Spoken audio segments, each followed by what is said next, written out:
अस्सलाम वालेकुम स्टूडेंट्स। जो रिमेनिंग ब्रांचेस बायोलॉजी की रहती हैं, पहले हमने मेन ब्रांचेस ऑफ बायोलॉजी के बारे में पढ़ा था। और जैसे कि मेन ब्रांचेस में हम 3 ब्रांचेस हमने पढ़ी थी, ज़ूलॉजी, बॉटनी एंड माइक्रोबायोलॉजी। अब जो हम ब्रांचेस पढ़ने जा रहे हैं ये हमारे पास कॉमन ब्रांचेस है, और ये तो बहुत सारी है, लेकिन यहाँ पर हम जो है ना 15 ब्रांचेस डिस्कस करेंगे और इसको हम पार्ट्स में डिस्कस करेंगे। पार्ट 1 में मैं 1 से लेकर 8 तक ब्रांचेस को डिस्कस करूँगा, और इंशाल्लाह जो रिमेनिंग ब्रांचेस होगी और उनको हम इंशाल्लाह पार्ट 2 में डिस्कस करेंगे। ठीक है, तो चलिए स्टार्ट करते हैं। हमारे पास जो कॉमन ब्रांचेस है उनमें सबसे जो पहली ब्रांच हमारे पास है वो है मॉर्फोलॉजी। अच्छा, मॉर्फोलॉजी, मॉर्फ का मतलब होता है स्ट्रक्चर, मतलब किसी भी जानदार का जो एक्सटर्नल स्ट्रक्चर है, मतलब जो बैरूनी स्ट्रक्चर है उसकी स्टडी को हम कहते हैं मॉर्फोलॉजी। ठीक है, जैसे कि एक्सटर्नल स्ट्रक्चर में क्या क्या चीज़ें इंक्लूड है, जैसे कि स्किन है, जैसे कि नेल्स है, ठीक है, जैसे कि नोज़ है, ठीक, ईयर है, ये सारे हमारे पास एक्सटर्नल स्ट्रक्चर है और इनकी स्टडी को हम कहते हैं मॉर्फोलॉजी। तो आप इसको यूँ डिफाइन कर सकते हैं कि it is the branch of biology that deal with the study of external structure of the living organism. तो it deals with the external structure of living organism,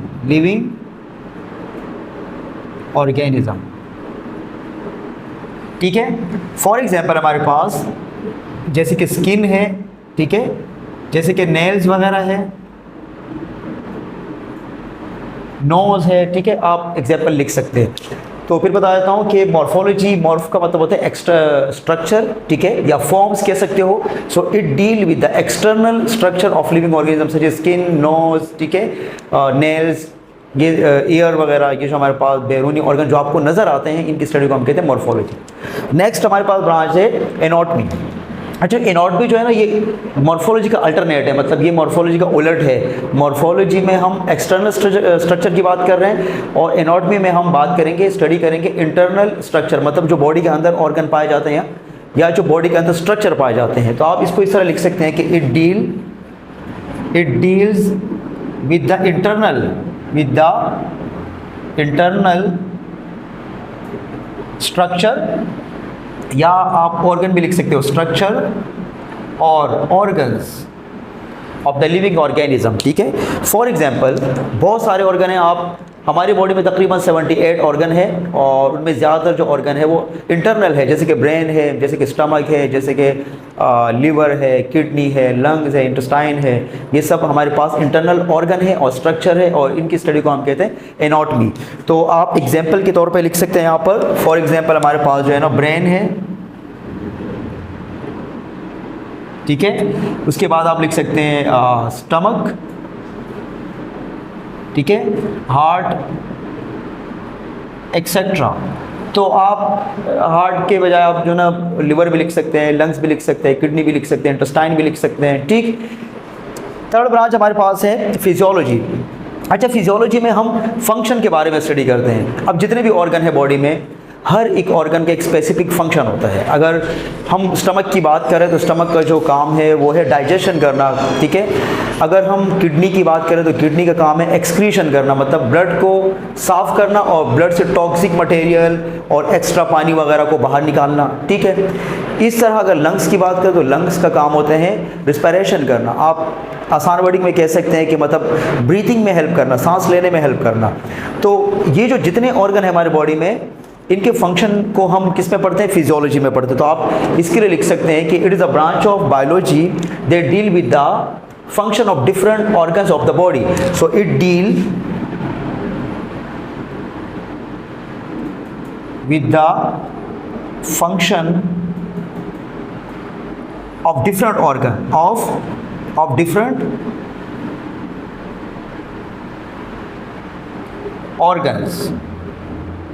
organs of the body, such as heart is a pumping organ, kidney are the excretory organ, stomach is a digestive organ। तो आप इन सब के example 1-2 लिख सकते हैं आप, ठीक है, ताकि आपको प्रॉपर तरीके से अच्छे नंबर मिल जाए। अदरवाइज अगर आप डेफिनेशन अगर आपसे पूछा जाए कि डिफाइन फिजियोलॉजी, तो आप 2 लाइन में डिफाइन कर सकते हैं कि the branch of biology that deal with the function of different organ या different structure of the body. तो यहाँ पर मैं लिख लेता हूँ, for example heart is a pumping organ, is a pumping organ, stomach is a digestive organ, ठीक है, या lungs are the respiratory organ, ठीक, इस तरह आप लिख सकते हैं। फोर्थ हमारे पास ब्रांच है सेल बायोलॉजी, और सेल बायोलॉजी को हम दूसरा नाम देते हैं साइटोलॉजी, साइटोलॉजी। अच्छा, साइटो का मतलब होता है सेल और लॉगी का मतलब होता है स्टडी। इसके नाम से जाहिर हो रहा है कि इसके अंदर हम क्या पढ़ेंगे, सेल के बारे में पढ़ेंगे, और सेल के बारे में आप पढ़ भी चुके होंगे क्योंकि छोटी क्लासेस से बच्चे पढ़ते आए हैं कि cell is the basic unit of life, या cell is the basic structural and functional unit of life, ठीक है। आप सिंपल लैंग्वेज में आप ये कह सकते हैं कि मतलब सेल जो है ना, ये जितने भी जानदार है वो सारे के सारे किससे बने होते हैं, सेल से बने होते हैं। अगर यूनिसेलुलर है तो सिर्फ सिंगल सेल पे मुश्तमिल होते हैं, अगर वो मल्टी सेलुलर है तो फिर वो एक से ज़्यादा सेल पे मुश्तमिल होते हैं, ठीक है। और ये सेल फिर कंबाइंड करके टिश्यूज़ बनाते हैं, फिर टिश्यूज़ कंबाइंड जब हो जाए तो ऑर्गन बनते हैं, और ऑर्गन जो कंबाइंड होते हैं फिर ऑर्गन सिस्टम, और इस तरह पूरा ऑर्गेनिज्म तैयार हो जाता है। तो हम ये कह सकते हैं कि cell is the basic unit of life. इसकी वजह यह है क्योंकि सेल जो है ना बुनियादी इकाई हैं और ज़िंदगी सेल से ही स्टार्ट होती है। तो ये जो सेल है, सेल के बारे में तो आपको थोड़ा बहुत नॉलेज मिल गया। सेल की स्टडी को हम कहते हैं सेल बायोलॉजी, या इसको हम कहते हैं साइटोलॉजी। तो आप इसको इस तरह डिफाइन कर सकते हैं कि it is the branch of biology that deal with the study of different types of cell. वो सेल एनिमल के भी हो सकते हैं, वो प्लांट के भी हो सकते हैं, फंजाई के भी हो सकते हैं, ठीक है। So it deal with the study of different types of cell. So it deals with the study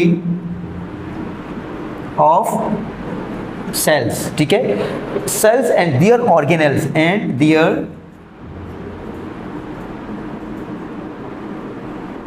organelles। अब आप बोलेंगे सर ये organelles क्या है? आप जब सेल की स्टडी करते हैं तो सेल के अंदर आपको बहुत सारे स्ट्रक्चर नज़र आते हैं, ठीक है, जैसे कि माइटोकॉन्ड्रिया नज़र आता है, गोल्जी बॉडी है, एंडोप्लाज्मिक रेटिकुलम है, वैक्यूल है, राइबोसोम्स है।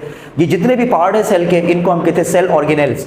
और इन सब को फिर हम अलग अलग स्टडी करते हैं। अगर आप सेल चैप्टर पढ़ते हैं तो उसमें आपको इन सब को जो है ना बहुत डिटेल में पढ़ना पड़ता है, और इन सब स्ट्रक्चर को हम कहते हैं सेल ऑर्गेनल। कभी कभी इनको मेम्ब्रेन बाउंडेड ऑर्गेनल भी कहते हैं क्योंकि ये यूकैरियोटिक सेल के अंदर पाए जाते हैं, ठीक है। तो ये दो चीज़ें अपने ध्यान में याद रखनी है कि सेल बायोलॉजी में हम सेल की स्टडी करते हैं। सेल प्लांट के भी हो सकते हैं, एनिमल के भी हो सकते हैं, फंजाई के भी हो सकते हैं, एलजी के भी हो सकते हैं, माइक्रो ऑर्गेनिज्म भी हो सकते हैं, ठीक है।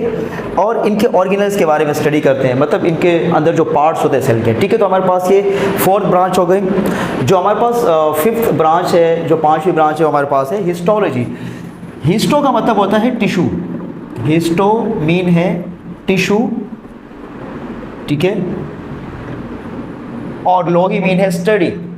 तो हिस्टोलॉजी में हम टिश्यूज़ के बारे में पढ़ते हैं, लेकिन अब सवाल ये पैदा होता है कि टिश्यूज़ क्या है।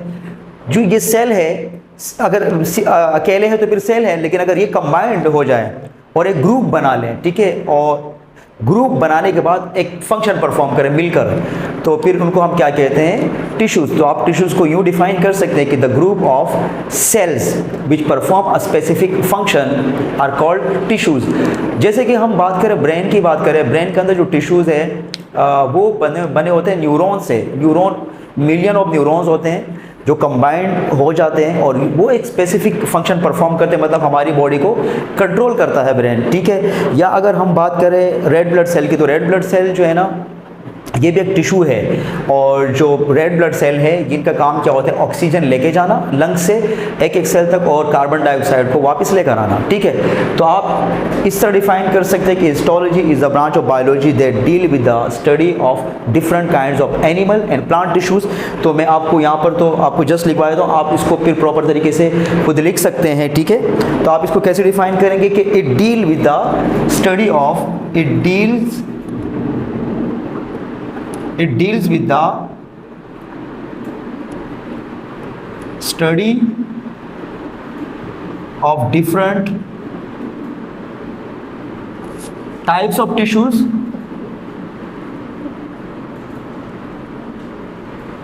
अच्छा, टिश्यूज़ प्लांट के अंदर भी हो सकते हैं, एनिमल के अंदर भी टिश्यूज़, वो सब की स्टडी करना, ठीक है, चाहे वो फंजाई के टिश्यूज़ हो, चाहे वो एलजी के टिश्यूज़ हो। अच्छा, कुछ कुछ ऑर्गेनिज्म है तो उनमें मतलब उनमें टिश्यूज़ नहीं होते हैं, जैसे कि यूनिसेलुलर है, वो तो जाहिर बात है जब एक सेल से बने हुए तो उनके अंदर टिश्यू तो नहीं होंगे। या कुछ ऐसे भी होते हैं मल्टी सेलुलर, जैसे हमारे पास स्पंजेस है और उनके अंदर भी टिश्यू लेवल नहीं होता है, तो वहाँ पर हम टिश्यू की स्टडी नहीं करते हैं। लेकिन जो मल्टी सेलुलर ऑर्गेनिज्म हो, जिनमें टिश्यू लेवल हो, तो वहाँ पर हम टिश्यू की स्टडी करते हैं, और वो कोई भी ऑर्गेनिज्म हो सकता है। अच्छा, मैं कुछ एग्जांपल भी बता देता हूँ। टिश्यूज़ हमारे पास जो एनिमल के जो मेन टिश्यूज़ है 4 टाइप्स, जो उसको फिर फर्दर भी डिवाइड किया जाता है। वो जो 4 टाइप एनिमल टिश्यूज़ है, उनमें एक हमारे पास है एपिथेलियल टिश्यूज़, कनेक्टिव टिश्यूज़, ठीक है, muscular tissues and nervous tissues. इस तरह प्लांट में भी टिश्यूज़ होते हैं। प्लांट में जो टिश्यूज़ है, मेरिस्टेमेटिक टिश्यूज़ का आपने नाम सुना होगा, परमानेंट टिश्यूज़ होते हैं। फिर परमानेंट टिश्यूज़ को फिर जो है ना 2 टाइप में डिवाइड किया जाता है। सिंपल टिश्यूज़, सिंपल में हमारे पास जो है ना पेरेन्काइमा है, कोलेनकाइमा है, स्क्लेरेन्काइमा वगैरह है, ठीक है। और जो हमारे पास कंपाउंड टिश्यूज़ है, वो हमारे पास जाइलम है, फ्लोएम है।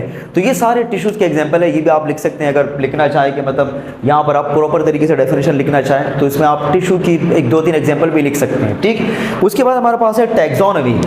टैक्सोन का मतलब होता है, टैक्सोन का मतलब होता है ग्रुप। ग्रुप भी कह सकते हैं और इसको कैटेगरी भी कह सकते हैं। हम कैटेगरी बनाते हैं ना, ग्रुप बनाते हैं। जैसे कि आप स्कूल में देखते हैं, स्कूल में अब कैटेगरीज होती है, मतलब 7 क्लास अलग बैठी हुई है, 8 अलग बैठी हुई है, 9 अलग बैठी हुई है, 10 अलग बैठी हुई है, ठीक है। इस तरह जब कॉलेज में देखते हैं तो फर्स्ट ईयर की क्लास अलग होती हैं, फिर सेकंड ईयर की क्लास अलग होती है, फिर first year second year pre medical के स्टूडेंट अलग, उनका अलग ग्रुप होता है, ठीक है। कॉमर्स वालों का अलग होता है, इंजीनियरिंग वालों का अलग होता है। तो ये जो ग्रुपिंग है, ये एनिमल की भी होती है। उसकी वजह ये होती है कि एनिमल की अगर ग्रुपिंग करेंगे तो हमें फिर स्टडी करने में आसानी होती है। आप ज़रा सोचें, दुनिया में अभी इस वक्त तकरीबन 1.5 मिलियन जो ऑर्गेनिज्म वो डिस्कवर हो चुके हैं। अगर इन सबको एक साथ हम स्टडी करना स्टार्ट करेंगे तो फिर हमारे लिए बहुत मुश्किल हो जाएगा। तो साइंटिस्ट ने, बायोलॉजिस्ट ने क्या किया, इन सब की ग्रुपिंग बनाई और इन सबको साइंटिफिक नेम दिए हैं ताकि इनको क्या करें, आसानी से पढ़ सकें, ठीक है। अगर साइंटिफिक नेम नहीं देते हैं, कॉमन नेम से अगर इसको हम इनको पहचानते तो फिर बहुत प्रॉब्लम क्रिएट हो जाती है। क्योंकि आपको पता है कि दुनिया में हज़ारों लैंग्वेजेस है, फिर हर एक लैंग्वेज में फिर अलग अलग नाम होता है और एक स्पीशीज़ के फिर हज़ारों नाम बन जाते हैं।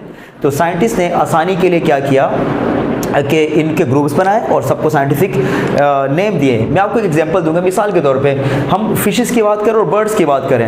अब फिशेस और बर्ड्स को हमने अलग अलग रखा। इस तरह बहुत सारे सैकड़ों एग्जांपल है। देखें, फिशेस जो हमारे पास है वो वाटर के अंदर रहती हैं, जो बर्ड्स है वो ज़मीन के ऊपर रहते हैं, ठीक है, फ्लाइंग करते हैं, ठीक है। जो फिशेस है वो स्विमिंग करती हैं। उसके बाद जो फिशेस हैं उनके बॉडी पे स्केल्स होते हैं, जो बर्ड्स हैं इनकी बॉडी पे फेदर्स होते हैं, ठीक है। जो फिशेस है वो कोल्ड ब्लडेड है, मतलब ठंडे खून वाले हैं, और जो हमारे पास बर्ड्स हैं वो वार्म ब्लडेड है, ठीक है। इस तरह बहुत सारे जो फिशेस है वो गिल से रिस्पायरेशन करती हैं, और जो बर्ड्स है वो लंग से करते हैं। तो तभी हमने क्या किया, इनको अलग अलग ग्रुप में रखा। जो फिश की ग्रुप, कि दोनों वर्टिब्रेट्स है, फिश को हमने किस में रखा, पाइसिस क्लास में रखा, और बर्ड्स को हमने एप्स में रखा, और इस तरह मैमल को अलग रखा, और इस तरह हमने जो है एम्फीबियंस को अलग, और जो है ना रेप्टाइल को अलग अलग ग्रुप में रखा गया है ताकि स्टूडेंट या पूरी कोई भी स्टडी करना चाहे आसानी से इनको स्टडी कर सके, ठीक है। अच्छा, तो टैक्सोन का मतलब होता है ग्रुप, एंड नॉमी का मतलब होता है नेमिंग। नॉमी मीन क्या है, नेमिंग, ठीक है। आप इसको यू डिफाइन कर सकते हैं कि it is a branch of biology that deal with the classification of living organism into different groups, ठीक है। आप इस तरह भी डिफाइन कर सकते हैं कि it is a branch of biology that deal with the classification of living organism on the basis of their similarities and dissimilarities. तो आप इसको यू डिफाइन कर सकते हैं कि it deals with the classification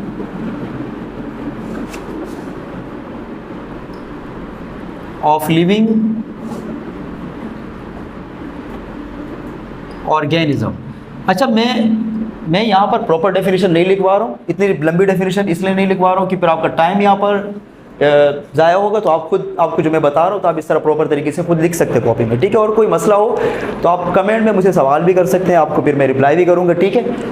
तो इसमें क्लासिफिकेशन के बारे में पढ़ते हैं। अब हमारे पास है जेनेटिक्स। जेनेटिक्स के लिए भी थोड़ा समझना पड़ेगा।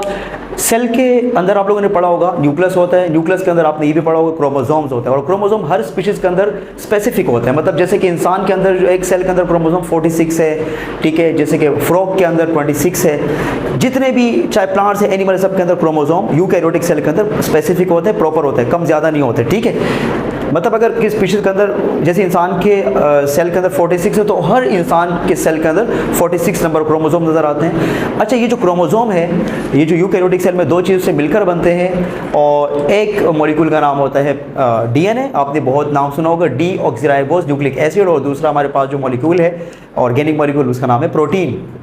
ये जो डीएनए है, ये खुद छोटे छोटे यूनिट से बना होता है, बिलियंस ऑफ, मतलब आप कह सकते हो करोड़ों यूनिट्स होते हैं, ये मिलकर डीएनए को बनाते हैं। और इन यूनिट्स को हम कहते हैं जीन। और इन जीन का काम क्या होता है? ये जीन इनहेरिटेंस कैरेक्टर, जो मतलब हमारे आबा अजदाद से कैरेक्टर आते हैं, उनको ये स्टोर करते हैं। मतलब जैसे कि आइस का कैरेक्टर है, मतलब कुछ लोग ऐसे होते हैं कि ग्रीन आइस होती है, कुछ ऐसे भी होते हैं जो ब्राउन आइस, ठीक है, कलर होता है, या ब्लैक आइस कलर होता है, या बालों का कलर भी डिफरेंट होता है, गोल्डन कलर होता है, ब्लैक कलर होता है, हाइट भी कुछ टॉल होते हैं, कुछ नॉर्मल होते हैं, कुछ ड्वार्फ होते हैं।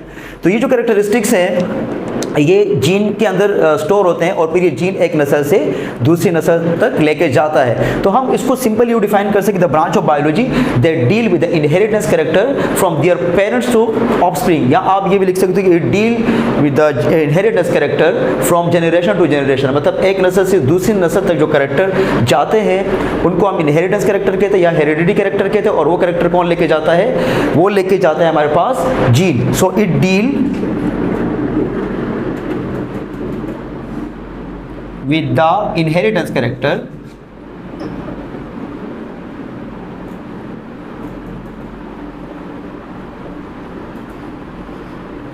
ठीक है। अब हमारे पास लास्ट ब्रांच है डेवलपमेंटल बायोलॉजी। अच्छा, डेवलपमेंटल बायोलॉजी को हम एम्ब्रियोलॉजी भी कहते हैं। एम्ब्रियो क्या होता है, इसको भी थोड़ा समझना है। एम्ब्रियो वो जानदार आप कह सकते हैं जो पैदाइश से पहले जो बन रहा होता है, तैयार हो रहा होता है। कोई भी अगर हम एग्जांपल लेते हैं, एक चिक की एग्जांपल लेते हैं, एक बर्ड्स की, आपने एग के अंदर अगर एक चिक बनता है तो उसमें कम से कम 21-22 दिन लगते हैं बनने में। सबसे पहले उस एग के अंदर एक जायगोट होता है, फिर वो डिवाइड होकर टिश्यूज़ बनाता है, फिर टिश्यू से फिर ऑर्गन बनते हैं, फिर ऑर्गन से ऑर्गन सिस्टम, और पूरा ऑर्गेनिज्म फिर तैयार हो जाता है, फिर उसकी बर्थ हो जाती है। ये जो जानदार के अंदर जो चेंजेस आ रही है, प्रोग्रेसिव चेंजेस, ऐसी चेंजेस भी होती हैं जो नेगेटिव चेंजेस है, उनको हम डेवलपमेंट नहीं कह सकते। डेवलपमेंट उन चेंजेस को कहेंगे जो मतलब हमारे लिए डिज़ायरेबल चेंजेस है, जो हमारे लिए फ़ायदेमंद चेंजेस है। तो जो जानदार बन रहा होता है पैदाइश से पहले, उनकी बॉडी में जो चेंजेस आ रही होती है, उन चेंजेस को हम कहते हैं डेवलपमेंटल चेंजेस या प्रोग्रेसिव चेंजेस, और उन चेंजेस को हम कहते हैं, उनकी स्टडी को हम कहते हैं डेवलपमेंटल बायोलॉजी या एम्ब्रियोलॉजी। तो आप इसको डिफाइन कर सकते हैं कि it deal the progressive changes, ठीक है, in the embryo during the development. Progressive changes in the embryo during the development, जब वो डेवलप हो रहा होता है, जब वो बन रहा होता है, ठीक है। So it deal with the progressive changes